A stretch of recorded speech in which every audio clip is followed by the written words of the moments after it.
So good morning to all of you. Myself Dr. Pratap Singh Patwal, Department of Computer Science and Engineering, Lakshmi Devi Institute of Engineering Technology, Alwar, Rajasthan. So this is my first lecture of machine learning. So first of all, we have to understand the definition of machine learning. Basically, I have written, as you can see in the slide, we have written two definition of machine learning. The first is machine learning is a set of a tool that, broadly speaking, and allow us to teach computers and how to perform tasks by providing example of how they should be done. The second, as you can see, the art of making machines intelligent without explicit programming. As you can see in this diagram, this is a machine learning algorithm model in which there is a three circles you are going to see. You are watching. The first one is called T. T means to execute some task.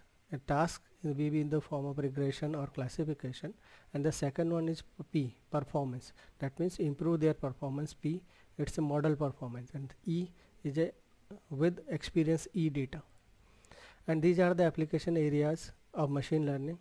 As you can see, the email spam detection, fake detection and matching, web search, sports prediction, post office, ATMs, credit fraud, stock predictions, smart assistants, product recommendation, self-driving cars, language translation, sentiment analysis, drug design, and medical diagnosis. Now, come to the next slide.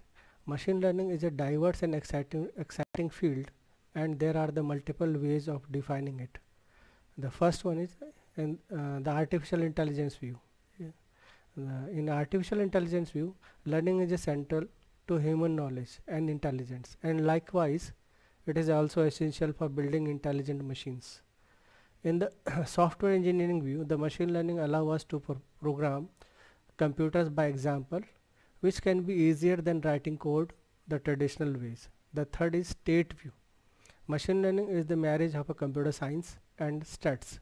Computational techniques are applied to the statistical problem. Often machine learning methods are broken into the two phases. The first one is called the training. What is training? Training is a model is learned from the collection of a training data, and the second one is called application. The model is used to make the decision about some new test data. So now the types of machine learning. Basically we divide, these are the main types of machine learning. The first one is called the supervised learning.